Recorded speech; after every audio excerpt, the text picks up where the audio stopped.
Espero que os irmãos estejam bem. É muito bom ter os irmãos novamente comigo aqui nessa videoaula. Nós estamos estudando a segunda carta de Paulo a Timóteo. Paulo agora vai tratar no início desse capítulo 2 de dois temas centrais. O primeiro, o tema é buscar forças. E no versículo 2, ele vai falar sobre passar a verdade adiante, transmitir o Evangelho. Então, baseado nesses dois princípios, que o apóstolo Paulo traz nesses dois versículos, nós vamos estar aí estudando hoje. Então, eu gostaria que os irmãos que têm a sua Bíblia aí possam acompanhar ou não. Pela tela aí do seu aparelho estará disponível o texto de 2 Timóteo, capítulo 2, versículo 1 e versículo 2. Diz assim a palavra de Deus: Tu, pois, filho meu, fortifica-te na graça que está em Cristo Jesus. E o que da minha parte ouvistes através de muitas testemunhas, isso mesmo transmite a homens fiéis e também idôneos para instruir a outros. Amém? Meus irmãos, Paulo agora vai instruir Timóteo, vai adverti-lo, avisá-lo, para que ele se mantenha firme em meio a esse momento caótico e difícil pelo qual a igreja estava passando.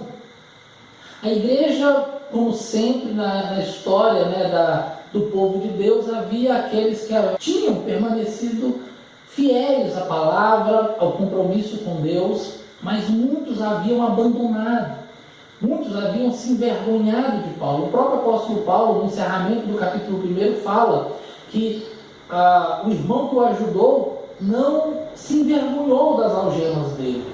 E ele pede para que Timóteo, havia pedido para que Timóteo também não se envergonhasse.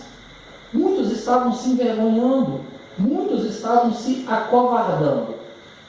E nesse momento difícil pelo qual a igreja atravessava, o apóstolo Paulo vai pedir, vai falar para que Timóteo permaneça firme, para que Timóteo venha se fortificar. É como se Paulo pudesse antever aquilo que Timóteo iria passar, aquilo que ele já estava passando e os desafios que ele teria pela frente. O que não é diferente em nossa vida, meus irmãos, no ministério, na caminhada com Cristo, ou na nossa caminhada em todos os aspectos da nossa vida. Os momentos são duros, são difíceis, nós passamos por turbulências e há necessidade de que a gente tenha forças, que a gente venha se fortificar. A situação naquele momento era uma perseguição política, religiosa, que tinha prisões, torturas, mortes terríveis, Muitos cristãos foram queimados vivos, muitos cristãos ali viram os seus entes queridos morrerem diante dos seus olhos. E diante desse problema difícil, Paulo diz para Timóteo se fortificar. John Stott diz que é como se o apóstolo Paulo tivesse dito o seguinte a Timóteo: não te importes com o que as outras pessoas possam estar pensando, dizendo ou fazendo. Não te importes com a fraqueza e a timidez que talvez você esteja sentindo. Quanto a ti, Timóteo, ser forte. Seja forte. Mas ao falar de força, nós temos que fazer uma pergunta: qual força? De que força o apóstolo Paulo estava falando para que Timóteo viesse se fortalecer? Em qual força? É claro que se essa exortação tivesse parado apenas aí, fortifica-te, ela não teria muito sentido. Porque seria o mesmo que eu chegasse diante de uma tartaruga e dissesse para ela: corra mais rápido que o leopardo. Ou falasse com o elefante: voe e pouse no alto daquela montanha. O fato de eu estar falando ou pedindo não vai fazer com que a pessoa assim o faça. Se eu chegar em uma pessoa e dizer para ela, seja forte, talvez eu possa animá-la por um tempo, mas isso não gerará nela uma força em si. O apóstolo Paulo, a dizer para que ele tenha força, também vai traçar o caminho, vai mostrar, apontar o caminho para Timóteo. E o caminho é a graça que está em Cristo Jesus. Não é uma exigência de que Timóteo seja forte em si mesmo. O apóstolo Paulo não tinha dito para ele, seja forte, tire essa força de dentro de você. Ou também não estava dizendo, mostre uma força física, se imponha, mostre que você é o maior, é o mais forte. Ele também não estava dizendo para Timóteo que Timóteo buscasse a força na autoajuda, no autoconhecimento. O apóstolo Paulo não estava sempre pregando para Timóteo um evangelho coach, dizendo, busque dentro de você essa força, você pode, você tem, você é capaz. Não. O que o apóstolo Paulo estava dizendo era que para que Timóteo se apegasse, firmasse na graça que nós só podemos encontrar em Cristo Jesus. Isso significaria ali para Timóteo, significa para nós, que nós devemos buscar em Jesus tudo aquilo que a gente precisa para o nosso ministério, para a nossa vida pessoal, para a nossa jornada, para a nossa caminhada aqui na terra. É em Cristo que nós devemos buscar. Em 2 Coríntios, no capítulo 3 e no versículo 5, o apóstolo Paulo vai dizer que a nossa suficiência vem de Deus. Eu não sou autossuficiente. Eu não encontro as minhas forças em mim mesmo. Eu não vou encontrar em mim a solução para os meus problemas, para a minha fraqueza. Mas é em Cristo Jesus, na sua graça, na sua misericórdia. Meus irmãos, nós não dependemos da graça apenas para a salvação. Somos salvos pela graça, mas também exercemos o trabalho para Deus, para Cristo Jesus, pela graça. Somos transformados pela graça, pela misericórdia de Deus. Precisamos dela para seguir em frente. Precisamos da misericórdia de Deus para caminharmos. Quando nós levantamos a cada manhã, é a misericórdia do Senhor que não deixa nós sermos consumidos. Se eu e você queremos ser fortes, se eu e você queremos romper em fé, seguir em frente, caminhar, precisamos dessa força que está em Cristo Jesus, e não daquela que está em nós. Eu busco essa graça em Cristo Jesus. Assim como o cego Bartimeu clamou, pedindo misericórdia para Jesus, para que a sua necessidade, a sua dor viesse a ser sanada, diante das nossas fraquezas. E fraquezas aqui, nós temos a fraqueza física, nós temos a fraqueza emocional, o abatimento emocional, os momentos que a vontade de desistir, a fraqueza espiritual, sem forças para orar, para ler a Bíblia, para crer. A única força capaz de nos manter firmes, em pé, diante disso tudo, é a força que está em Cristo Jesus. No versículo 2, o apóstolo Paulo vai falar da transmissão do Evangelho. E não basta nós querermos ou buscarmos guardar o Evangelho para nós. O apóstolo Paulo já havia falado a Timóteo da sã doutrina que ele havia guardado, que ele havia recebido. Todavia, não basta apenas recebermos esta palavra, temos que transmiti-la, temos que pregá-la, proclamá-la, anunciá-la. Quando nós olhamos para o Evangelho e sabemos e vemos, muitas vezes, como os falsos mestres, como as falsas doutrinas, as heresias têm tentado permear, entrar dentro do Evangelho. Quantos falsos mestres e falsos líderes tem iniciado os trabalhos e muitas vezes tem crescido aqui na nossa nação e no mundo. E diante de tudo isso, há necessidade que o Evangelho permaneça puro, autêntico, mas não adianta, meus irmãos, nós apenas guardarmos esse Evangelho sem alteração. Eu também tenho que transmiti-lo. O teólogo Hans Burke diz que a melhor maneira de preservar o Evangelho é transmiti-lo. Foi isso que a igreja fez, os apóstolos fizeram, os pais da igreja, e a história da igreja é marcada assim: homens fiéis que tiveram a disposição de anunciar, de ensinar, de pregar o Evangelho, de transmiti-lo. Homens fiéis e idôneos que transmitiram o Evangelho. Aquilo que Timóteo havia recebido de Paulo, ele deveria transmitir a esses outros homens, a essas outras pessoas, que também fossem fiéis e idôneas, e transmitissem a outros. Aqui, meus irmãos, nós estamos diante da verdadeira sucessão apostólica. A sucessão apostólica, ela não é uma sucessão de ofício. Timóteo não passou a ser um apóstolo porque aprendeu com Paulo, mas o ensino que ele aprendeu e que ele passou adiante, esse sim, foi o ensino apostólico do Evangelho genuíno, autêntico, do Cristo crucificado em favor dos homens, mas que ressuscitou ao terceiro dia. Receber essa fé através da pregação foi um privilégio que nós tivemos.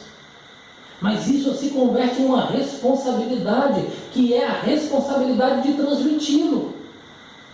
Quando nós falamos de transmissão do Evangelho, nós temos alguns meios como isso pode ser feito. Nós podemos transmitir o Evangelho através da proclamação. Essa proclamação do Evangelho é ir até o perdido, ir até aquele que não conhece, aquele que ainda não foi alcançado, aquele que não tem Jesus como seu único e suficiente Salvador.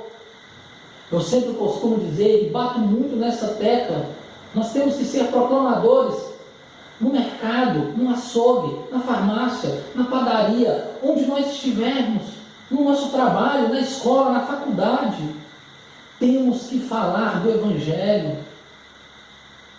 Nós falamos um pouco sobre o crescimento dos falsos profetas, das falsas doutrinas, das heresias, e eles, meus irmãos, não têm medo de pregar, não têm medo de proclamar as mentiras, não têm medo de falar sobre nenhum desses tipos de erros que nós vemos por aí.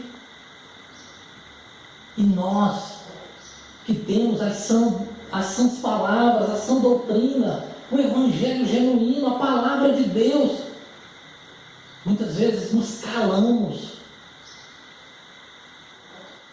Um outro ponto que eu também tenho enfatizado aqui bastante é as redes sociais. Temos que falar de Jesus lá também. A Bíblia nos fala que a boca fala do que o coração está cheio. Quantas vezes cristãos estão dispostos a falar o dia inteiro do seu clube de futebol, mas não tem coragem de falar de Jesus? Esse tempo que nós estamos vivendo, onde as pessoas também têm escolhido as suas ideologias, o seu partido, o seu candidato, e passam o dia inteiro falando apenas disso. E qualquer coisa, se você estiver falando de futebol, de cinema, eles dão um jeito de entrar e falar sobre isso. Independente do assunto, eles vão conduzir para que a gente acabe falando sobre a sua ideologia, independente de qual seja, de qual lado seja. Por quê? Porque eles acreditam nisso.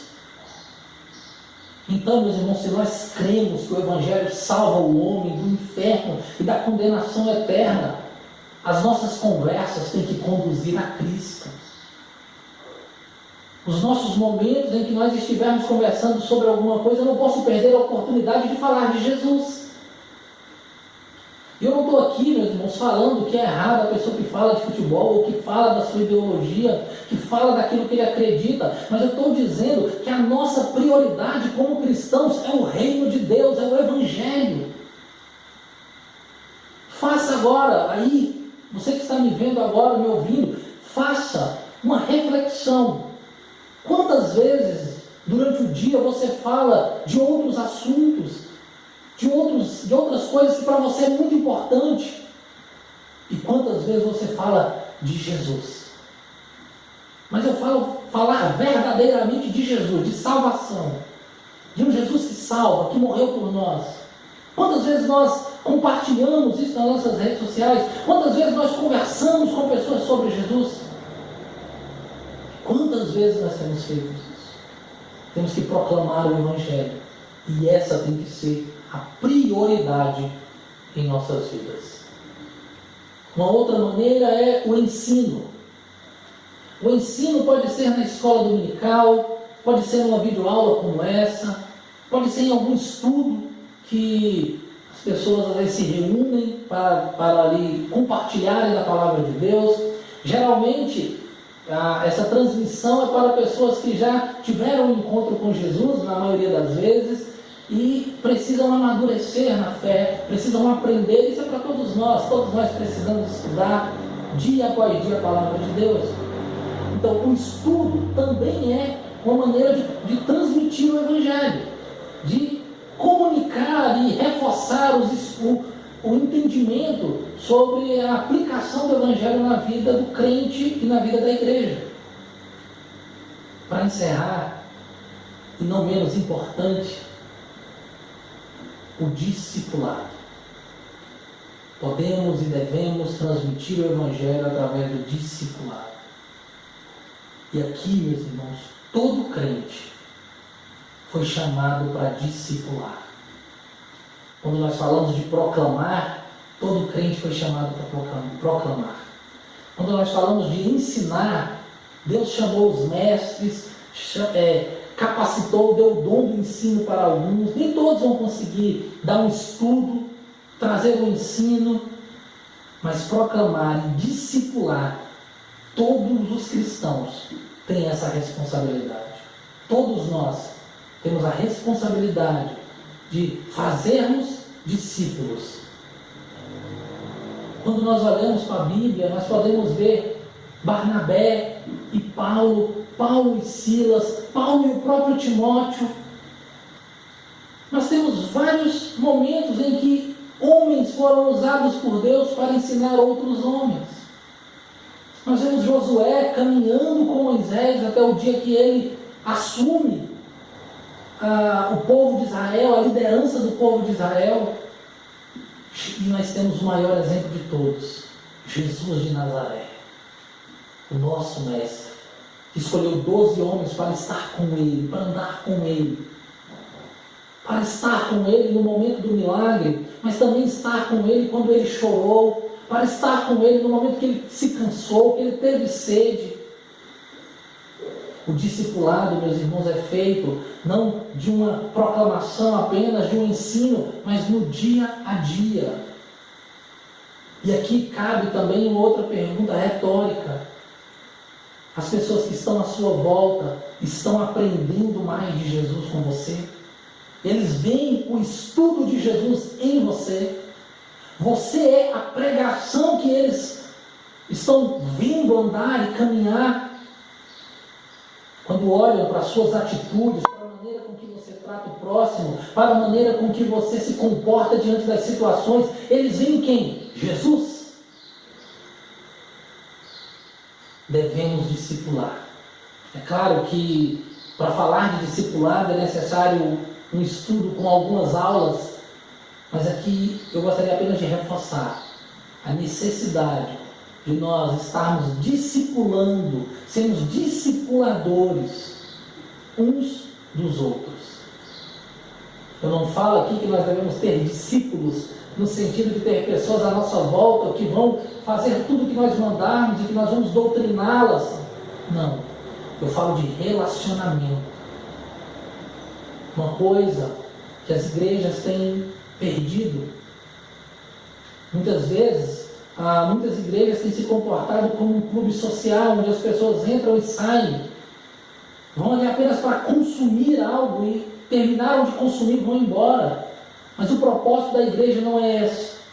O propósito da igreja são pessoas falhas, cheias de erro, mas que estão procurando o aperfeiçoamento naquele que é perfeito, que é Jesus. Aprendendo uns com os outros, fortificando-se em Cristo Jesus, ensinando e transmitindo o Evangelho uns aos outros. Somos chamados para isso. Essa tarefa não é fácil. Nós vamos ver do versículo 3 até o versículo 6 algumas características que é necessário para aquele que vai proclamar o Evangelho. Através de algumas metáforas, o apóstolo Paulo vai nos mostrar como nós devemos agir diante dessas adversidades. Mas uma coisa é certa: a força para nós fazermos isso vem de Cristo Jesus. Amém? Que Deus possa nos abençoar através da sua palavra cada dia mais. Mais uma vez eu insisto, aqueles que ainda não viram os outros vídeos desse estudo de 2 Timóteo, esteja vendo os vídeos. São vídeos curtos, entre 20 e 20 e poucos minutos no máximo, e Deus tem uma palavra para a sua vida. Leia a segunda carta de Paulo a Timóteo e esteja conosco aqui na próxima aula. Amém? Gostaria de abençoar a sua vida. Senhor, eu peço que o Senhor esteja abençoando a vida desses que estão me ouvindo agora, Senhor. Que a Tua mão e a Tua graça seja sobre a vida deles. Que eles possam experimentar, ó Deus, essa força que vem do Senhor. E que eles possam, ó Deus, transmitir o Teu Evangelho, a Tua palavra, como homens e mulheres fiéis a Ti. É o que eu te peço, em nome de Jesus. Amém. Até a próxima aula. Fiquem na paz.